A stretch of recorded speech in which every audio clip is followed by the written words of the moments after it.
PTP Belgique. Il est membre du conseil d'administration du Club de Rome à Bruxelles et en décembre 2007, la Fondation Roi Baudouin lui a décerné le prix de Plium pour ses contributions à la paix et à l'éthique dans les affaires. Donc je cède la parole à Daniel qui va traiter d'un sujet similaire à celui qu'a développé Andreas, mais sous un angle différent. Daniel.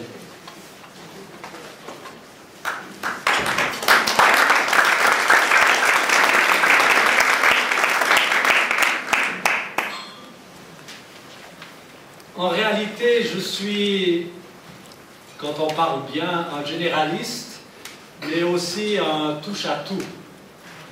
Et maintenant, depuis plus d'un demi-siècle, bientôt, ou même davantage, j'ai pu suivre un peu cette idée, n'est-ce pas, de la représentation des peuples aux Nations Unies, ce système de gouvernance mondiale, grâce à mon affiliation au mouvement des fédéralistes mondiaux, ou des fédéralistes européens, ou des citoyens du monde, etc. Mais aussi, j'ai vu ceci sous un angle différent, grâce à l'enseignement de la foi bahá'í. Et ce sera un peu le thème de ma présentation maintenant. Mais j'espère que vous me suivrez et qu'à la fin de la présentation, vous ne direz pas « chaud pas cher, beau pas cher ». Alors, est-ce qu'on avance? Entrez, voilà. Alors, vous savez qu'aujourd'hui, nous fêtons un anniversaire important. Le 24 octobre 1945, les représentants d'un peu plus de 50 États ont signé à San Francisco la Charte des Nations Unies. Et l'idée des Nations Unies, c'était d'épargner les peuples de ces guerres terribles par lesquelles 2 générations en moins d'1 siècle avaient passé.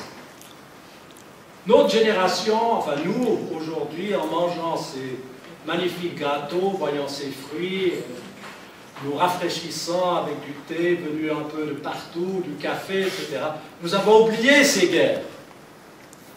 La terreur de l'atome. Mais c'est important à l'époque. Mais cette charte des Nations Unies commence par les mots « nous les peuples ». Or, nous avons vu cet après-midi que ce ne sont pas les peuples qui sont représentés, mais les exécutifs, les gouvernements.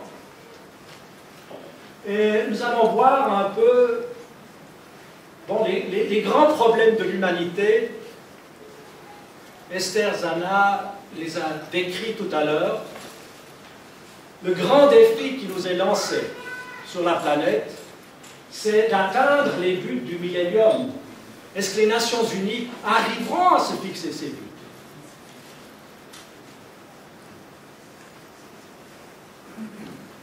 Ce qu'il faut comprendre, je crois, c'est que chacun a une identité, une loyauté profonde. C'est clair qu'ici, à Luxembourg, ceux qui viennent de Luxembourg connaissent leur quartier, leur ville, le Grand-Duché. Ils ont une identité locale. Ils ont peut-être aussi une identité régionale où ils se sentent européens en même temps. Est-ce que nous avons aussi une identité, une loyauté mondiale? Il y a aussi des identités culturelles propres, par exemple, à la langue française, ou chez les anglo-saxons, ou les Allemands, les Chinois, les Indiens. Ça, c'est tout à fait clair. Il y a des identités très diverses. Dans l'Union européenne, où nous vivons, nous croyons que l'unité dans la diversité est un enrichissement mutuel. Et l'unité dans la diversité est aussi un mot d'ordre dans la foi bahá'í. Maintenant, le patriotisme est naturellement aussi un sentiment tout à fait légitime.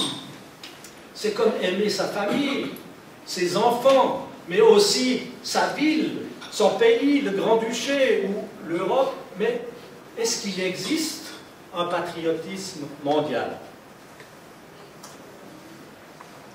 D'où vient l'idée de l'État-nation?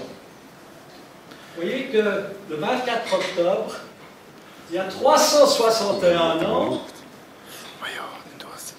a été signé le traité de Westphalie. Vous voyez les gens ici sur ce tableau. Je ne crois pas que dans cette salle, ou même à l'Assemblée Générale des Nations Unies, il y ait des gens habillés de cette façon, ou qui se présentent avec des tambours, ou avec des chapeaux à plumes. C'était une autre époque. Mais c'était la fin de la guerre de 30 ans, la fin de la guerre aussi des 80 ans. Et bon, ici nous voyons cette assemblée à Münster.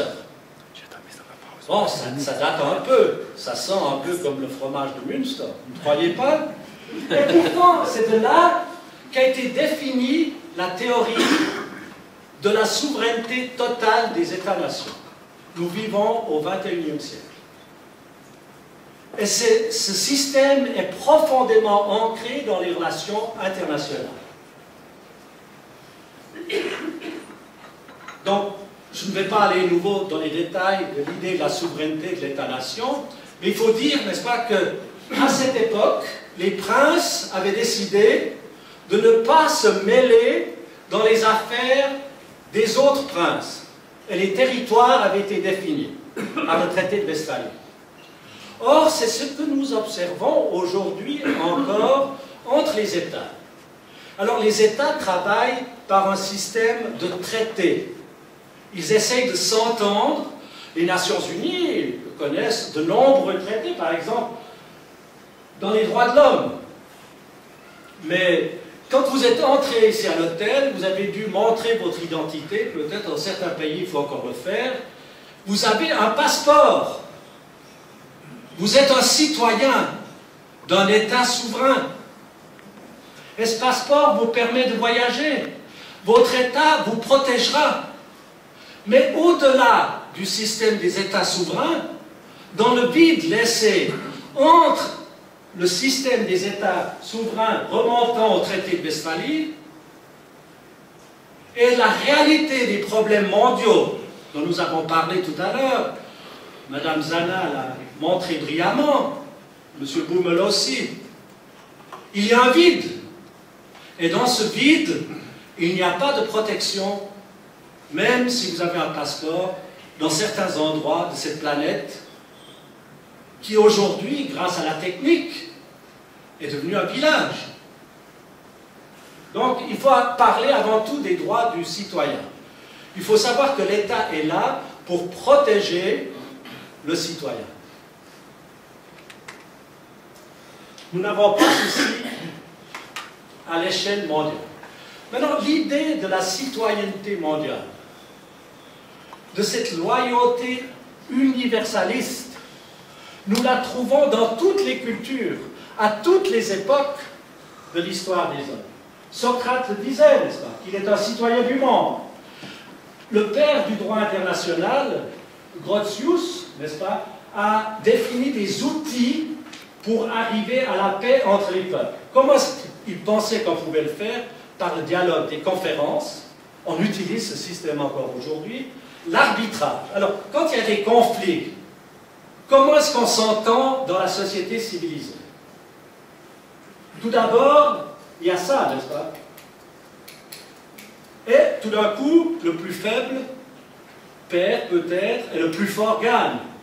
Mais il y a une frustration de la part du plus fort.